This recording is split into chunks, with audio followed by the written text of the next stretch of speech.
हर एक प्रश्न को दिमाग में फिट कीजिएगा एवं अच्छे से याद कीजिएगा और साथ में नोट करते जाइएगा, क्योंकि इसमें हम जो आपको ऑब्जेक्टिव बताने वाले हैं वह मैट्रिक फाइनल परीक्षा 2025 में पूछ सकता है। क्योंकि इसमें जो हम आपको ऑब्जेक्टिव बताने वाले हैं वह 3 से 4 बार पूछा गया ऑब्जेक्टिव, तो आप लोग समझ सकते हैं आप लोग के लिए कितना इंपॉर्टेंट यह आज का वीडियो होने वाला है। क्योंकि इसमें जो हम आपको ऑब्जेक्टिव बताने वाले हैं बहुत ही एक प्रकार से कह सकते हैं कि वह वायरल प्रश्न है, क्योंकि 3 से 4 बार पूछा गया प्रश्न है। तो आप लोग समझ सकते हैं आपके लिए कितना इंपॉर्टेंट आज का यह वीडियो होने वाला है। ठीक है, तो जैसे में पौधों में गैसों का आदान प्रदान किससे होता है, पौधों में गैसों का आदान प्रदान किससे होता है, तो जो पौधों में गैसों का आदान प्रदान होता है वह रंध्र के माध्यम से होता है। ठीक है, यह वायरल प्रश्न आप अच्छे से याद कीजिएगा, इसको दिमाग में फिट कीजिएगा एवं दिल में फिट कर लीजिएगा। ठीक है, पौधों में गैसों का आदान प्रदान कहाँ से होता है, रंध्र से होता है। और अभी आप हमारे फ्री व्हाट्सएप ग्रुप में जुड़ेंगे, क्योंकि जब हम लाइव क्लास कराएंगे तो आपको पता चले। ठीक है, तो यह मेरा व्हाट्सएप नंबर यहाँ पर देख सकते हैं, यह मेरा व्हाट्सएप नंबर है। इस पर आपको हाई लिखकर मैसेज करना है एवं क्लास 10th लिखकर मैसेज करना है। आपको तुरंत एक लिंक जाएगा, उस पर क्लिक करके आप जुड़ जाएंगे। ठीक है, तो पौधों में गैसों का आदान प्रदान किससे होता है बाबू, तो रंध्र से होता है। और यही आपसे पूछ दे कि जो पौधे का पत्ता होता है उसका रंग हरा किसके कारण होता है, जो पत्ता होता है उसका रंग हरा किसके कारण होता है। यह भी क्वेश्चन 2 से 3 बार पूछा गया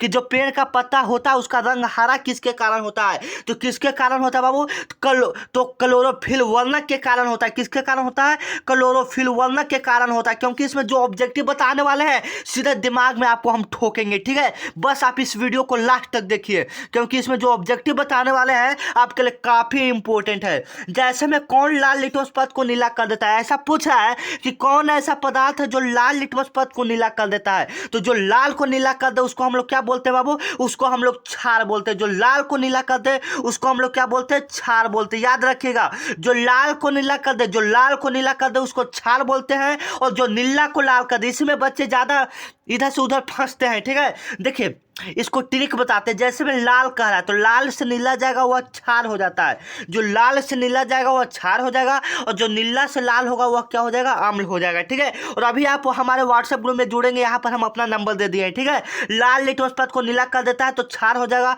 अगर नीला को लाल कर दे तो अम्ल हो जाएगा। ठीक है, ये सब आप लोग याद रखेंगे, बहुत ही इंपॉर्टेंट एवं बहुत ही वायरल प्रश्न है। एवं साथ में पूछ देगा कि अम्ल का पीएच मान कितना होता है, आप लोग बताएंगे कि जो अम्ल का पीएच मान होता है वह कितना होता है, तो जो अम्ल का पीएच मान होता है वह 7 से क्या होता है, 7 से क्या होता है, कम होता है। जो अम्ल का पीएच मान होता है वह कितना होता है, 7 से कम होता है। याद रखेंगे, क्योंकि जो ऑब्जेक्टिव बताने वाले हैं बहुत ही वायरल प्रश्न है। ठीक है, एवं कमेंट अभी करेंगे आप लोग कि आप लोग को वीडियो कैसा लग रहा है, क्योंकि हम जब भी पढ़ाते हैं बिहार टॉपर आने की संभावना से पढ़ाते हैं। ठीक है, चलिए तो कमेंट कर देंगे आप लोग, सोना किस में घुलता है। जो सोना पूछा है कि सोना किस में घुलता है, तो चारों ऑप्शन में से आपको बताना है कि सोना किस में घुलता है। जैसे में सोनार के पास दिखे होंगे किसी का सोना गंदा टाइप पर हो जाता है तो उस सोना को उसमें घुला कर साफ किया जाता है। एवं जो बड़ा बड़ा बिस्कुट आता है, सोना का बिस्कुट आप लोग नाम सुनेंगे, जो बड़ा बड़ा बिस्कुट आता है उसको भी घुलाकर आकार दिया जाता है। किसी का नाक में के बनाना है, किसी का ये सब बनाना रहता है, मतलब एक तरफ से गहना बनाना रहता है, तो ये सब पिघला कर ही किया जाता है।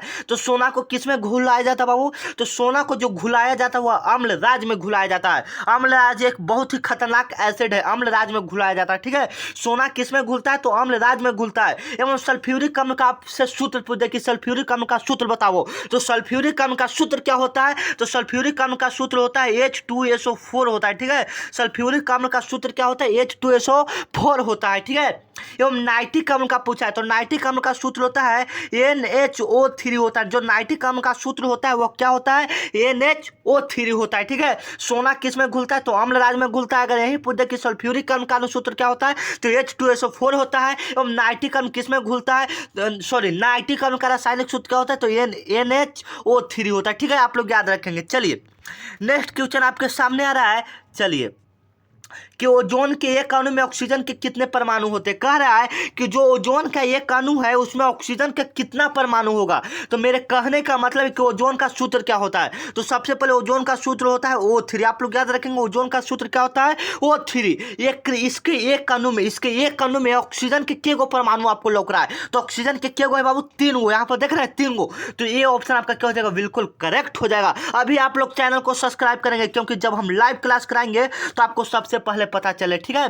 तो अभी चैनल को सब्सक्राइब करेंगे और नोटिफिकेशन को एल कर देंगे, ठीक है। आधुनिक आवर्त सारणी में तत्वों के वर्गीकरण का आधार क्या है? कह रहा है कि जो आपका आधुनिक आवर्त सारणी है उसमें तत्वों के वर्गीकरण का आधार क्या है? जो अभी आधुनिक आवर्त सारणी बना है, जो मतलब तत्वों को बांटा गया है, वह किसके आधार पर बांटा गया है?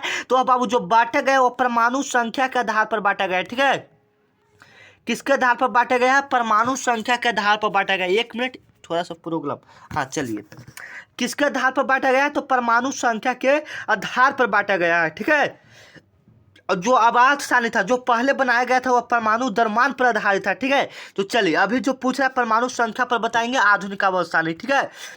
सल्फ्यूरिक अम्ल का अनुसूत्र क्या होता है? ये हम आपको पीछे बताए थे कि सल्फ्यूरिक अम्ल का अनुसूत्र क्या होता है। तो सल्फ्यूरिक अम्ल का अनुसूत्र क्या होता है? तो H2SO4। अभी हम आपको पीछे बताए थे कि सल्फ्यूरिक अम्ल का अनुसूत्र क्या होता है? H2SO4 होता है, ठीक है। हर एक प्रश्न को नोट कीजिएगा क्योंकि जो हम बताने वाले हैं काफी इंपॉर्टेंट बताने वाले हैं, ठीक है। सल्फ्यूरिक अम्ल का अनुसूत्र क्या होता है? H2SO4 होता है, ठीक है। चलिए ये किसका सूत्र है? थोड़ा सा हम भी थोड़ा सा इसको नहीं जानते, ठीक है। चलिए N2O किसका होता है? तो नाइट्रस ऑक्साइड का होता है। किसका होता है? नाइट्रस ऑक्साइड का होता है। N2O होता है किसका होता है? तो नाइट्रस ऑक्साइड का होता है, मतलब हंसने वाला गैस का रासायनिक सूत्र होता है। जो N2O है वह किसका सूत्र होता है? तो नाइट्रस ऑक्साइड हंसने वाला गैस का सूत्र होता है, ठीक है। और CO2 जो है कार्बन डाइऑक्साइड, आप लोग तो जान ही रहे, ठीक है। चलिए टार्टेरिक अम्ल किसमें पाया जाता है? क्वेश्चन कर रहा है कि टार्टेरिक अम्ल किसमें पाया जाता है। आप लोग बताएंगे कि जो टार्टेरिक अम्ल है वह किसमें पाया जाता है। तो जो टार्टेरिक अम्ल है वो किसमें पाया जाता है? तो टार्टेरिक अम्ल जैसे इसमें कैसे याद करेंगे? तो जो टार्टेरिक अम्ल है, जैसे में इमली खाने से सब लोग टरटराए लगता है तो इसको क्या करेंगे? टार्टेरिक अम्ल बोलेंगे। जैसे में इसका ट्रिक है कि जैसे में इमली खाता है, सुग्गा इमली खाता है तो टरटराने लगता है, तो क्या याद करेंगे? टार्टेरिक किसमें पाया जाता है? तो इमली में पाया जाता है, ठीक है मेरे प्यारे। चला और दही पूछ दे, अगर दही पूछ दे आपसे कि दही किस में पाया जाता है, तो दही किस में पाया जाता है? तो लैक्टिक अम्ल में दही पाया जाता है, ठीक है। दही में कौन सा अम्ल पाया जाता है? तो लैक्टिक अम्ल पाया जाता है।